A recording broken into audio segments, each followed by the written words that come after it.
Hey, what's good, you all? And welcome to Momentum Mentoring with Mungin. And I am so glad to have you here with us on this afternoon. I am excited to have my wife with me again on this episode. And we are talking about family matters. This is part 2 of this conversation about family mattering. And, mentoring with Mungin is about wisdom for personal growth and successful living. And part of successful living is having a great family dynamic. It's having a great family dynamic. And we kind of left off the last time talking about tools. Right. Talking about tools, how to build a great family dynamic. I'll almost say financial. We're gonna get to that, but how to build a great family dynamic, because you need everything in the toolbox. Correct. You need everything in the toolbox, and we talked about the fact that families don't come with a manual, and so we want to give some different things from a toolbox, some of our experience, some of what we've learned, and just to help you get to the next level. Maybe those of you that are, rearing your children now, those of you that are committing to a family, rather you are at the beginning stages, or rather you're like us, in the next stage. And so, let's talk about toolbox a little bit. Okay. And so we're talking about building family traditions that build us. Building family traditions that build us.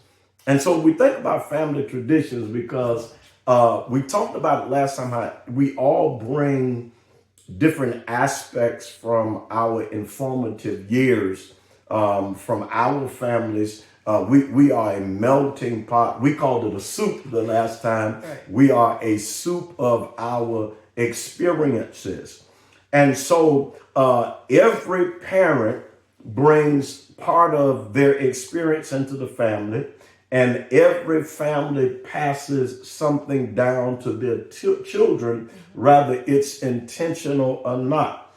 And so when we talk about traditions, we're talking about the fact that we establish routines as a couple. You could call it rhythms. Right. We establish rhythms. We establish routines that shape how our family dynamic will be. And so this world crazy. Evidently. This world is crazy. And so we need some stability. We need some stability in order that the family can be shapen and groomed so that they can be, each one of the family members can be successful.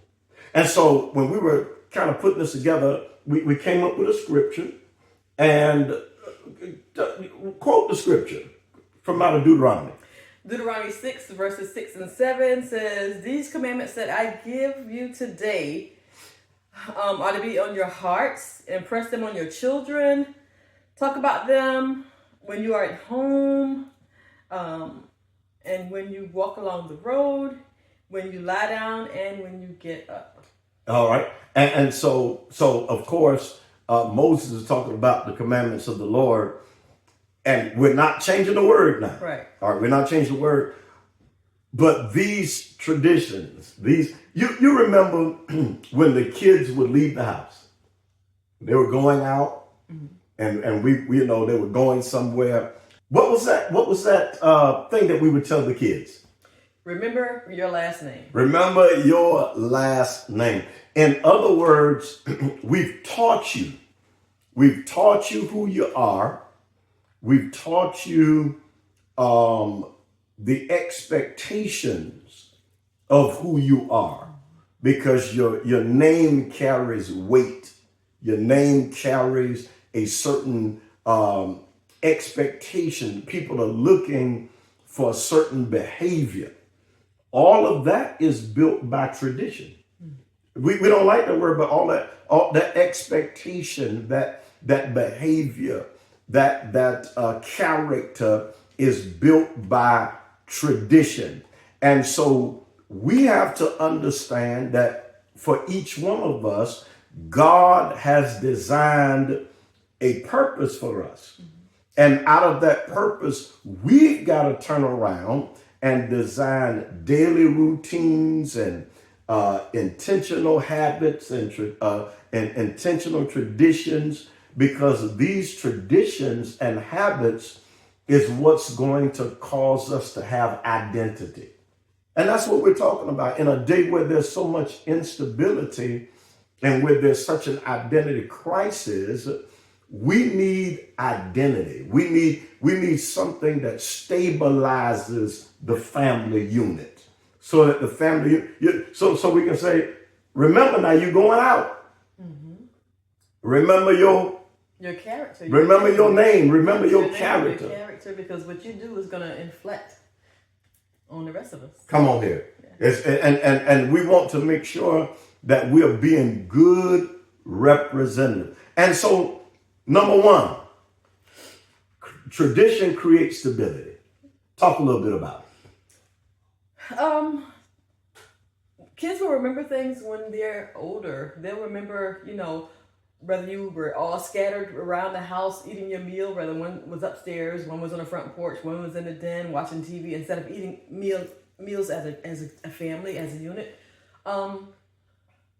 What's the importance of eating meals together That's, you're building community. You're communicating with your family. You're getting to know them. You ask them, how was your day? What happened? Who are your friends? What did you make in your math test? This is open opportunity around the table while you're enjoying your dinner. And so when we talk about that, then the key would be communication.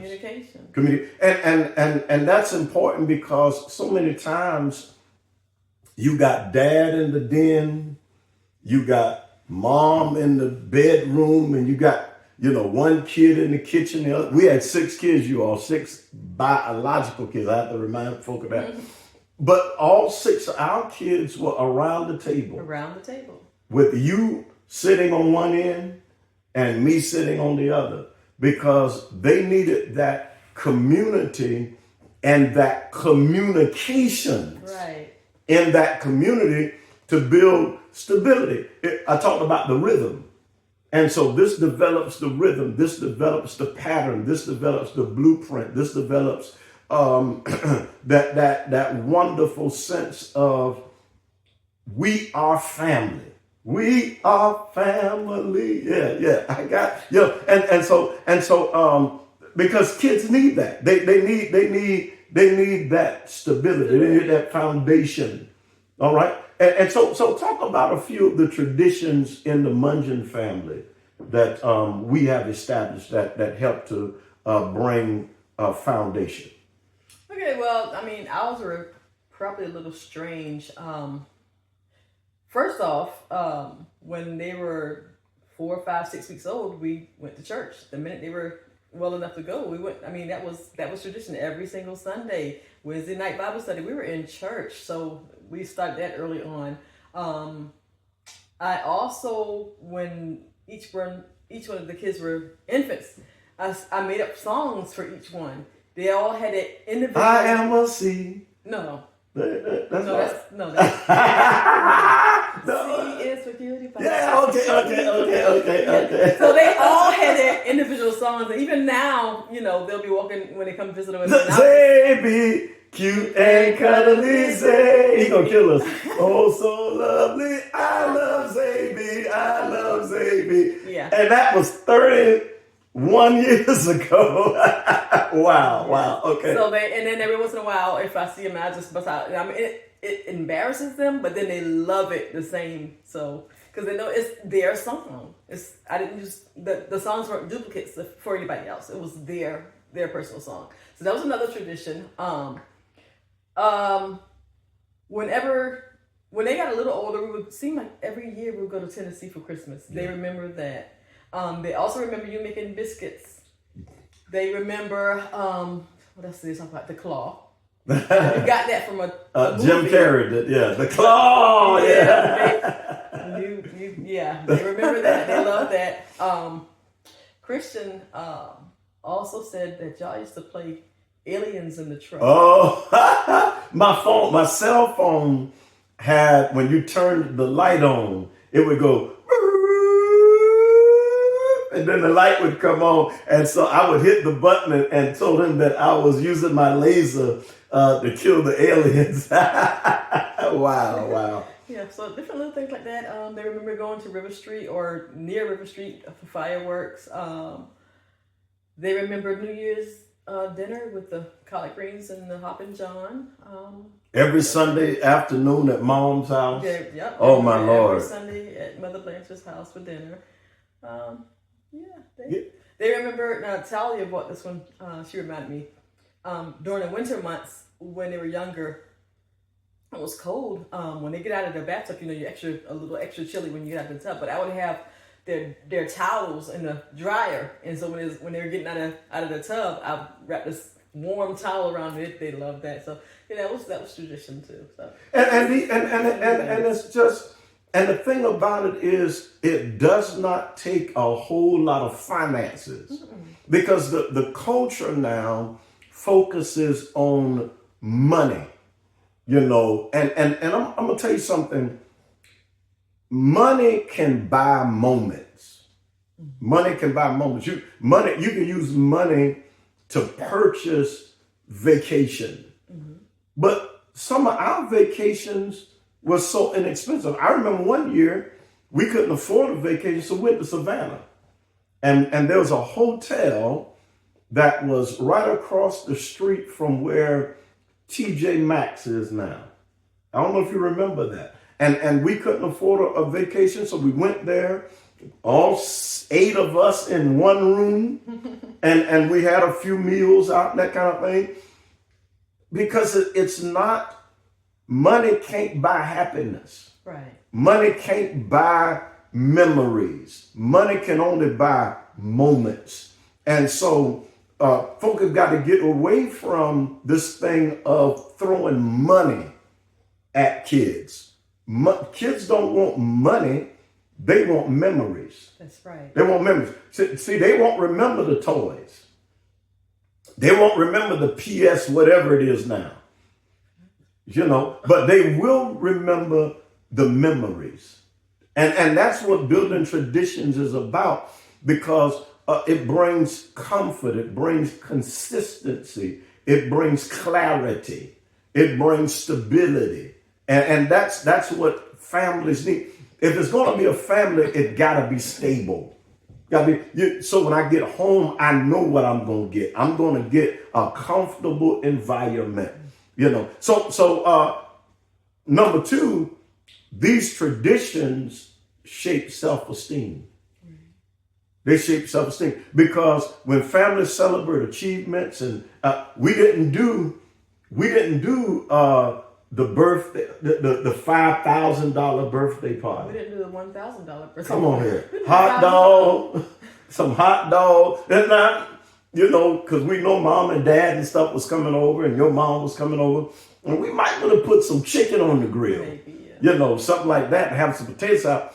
But $200. If it was $200, it was big. And so it was the camaraderie. It was the community. It was the fact that everybody loved and shared, and because of that, it shaped the self-esteem of the kids, because they knew that they had an environment where they were loved. And they were celebrated because it's their birthday. Come on now. Yeah. Where they were celebrated. I talk to so many people now that can't even remember a birthday party. In some of my sessions where I'm giving people biblical counseling, they can't even remember a birthday party. And I'm saying, it's not about, it couldn't have been poverty. It had to just be no traditions, because poverty won't stop you. If you just had a piece of cake and some Kool-Aid, and I'm sure you remember the Christmas We were so broke, y'all, we couldn't afford to pay attention. I mean, literally. And that Christmas, the kids' toys came from the Dollar Tree. I don't know if you remember that. Mm-hmm. And the boys are real small. Y'all know we got stair steps. Xavier and Julia and Omari are stair steps. Brothers, look what I got. Look what I got. You know, because they were so excited. And all it was some candy. Flashlight. I can't remember what else it was. It was probably, that's right. I think that's about it, you know. And they had one VHS with a cartoon up this year. And all that came from the Dollar. But to this day, they remember that because traditions matter. It matters that there was effort put into what you did, even though there was not a whole lot of money. And they remember a stable family environment. And one of the things about that tradition was that we didn't fight in front of our kids. Right. Our kids to this day, and here it is, we're about to celebrate 34 years of marriage and 35 years of being together. And to this day, our kids have never seen us argue. Because the environment have always been safe for them. They know that home is a place that they can come and find comfort and safety. And so that builds esteem, that builds character, that builds, a sense of environment, And so did we disagree? Oh, yes. We disagree. And to this day, we disagree about a lot of stuff. But we know how to disagree agreeably. And that's so important. And so our traditions speak to the life of the children and cause them to find identity. And so the last thing is tradition forms identity. And it goes back to what we started with. You're a Mungin.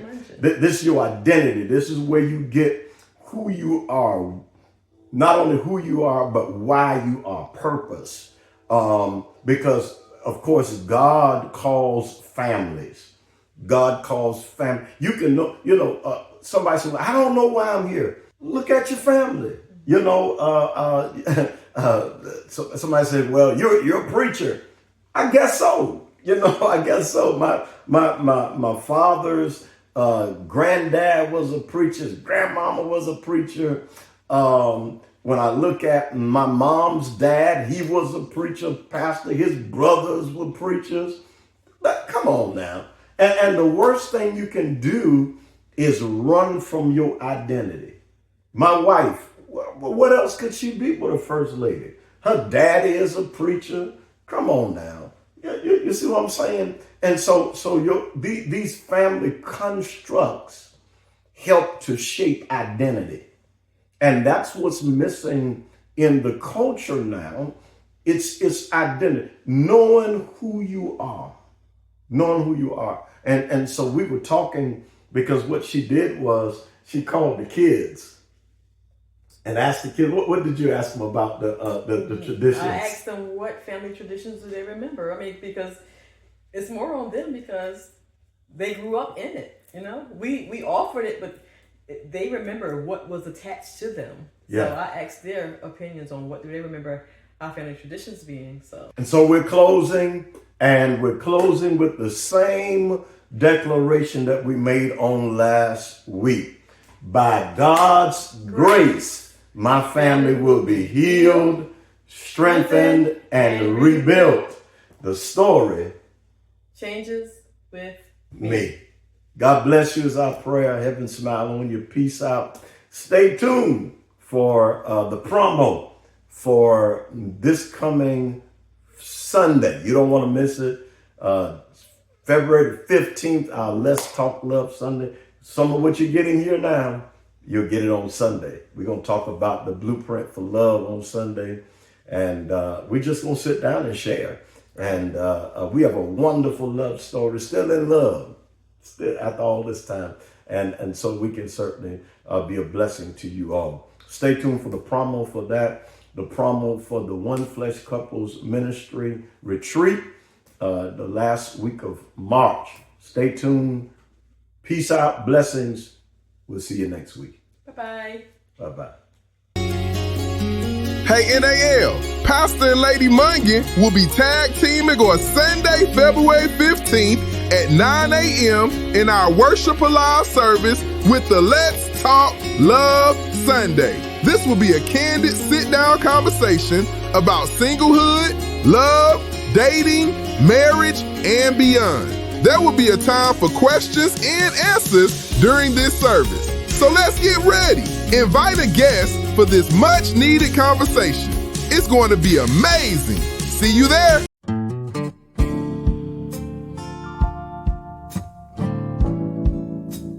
Hey, couples of New Abundant Life Church. Get ready to join Pastor G. Liddell and Lady Michelle Mungin, along with special guests Pastor Addison and Lady Barbara Mitchell for the 2026 One Flesh Couples Ministry Retreat, Friday, March 27th through Sunday, March 29th, 2026 in beautiful Hilton Head, South Carolina at the Hampton Inn and Suites. This year's theme is mending and maximizing relationships. Come connect, grow, and enjoy time together as couples. Expect uplifting, interactive sessions, meaningful fellowship, and plenty of opportunities to relax, laugh, and rekindle your bond. Important details: hotel reservations must be made by March 1st, 2026. Room block is limited. Event registration closes on March 15th, 2026. Scan the QR codes on the flyer to book your room, register, and view the full retreat agenda on Eventbrite. Don't miss this unforgettable experience. One Flesh Couples Ministry. There are no perfect marriages, but successful relationships. We can't wait. See you there.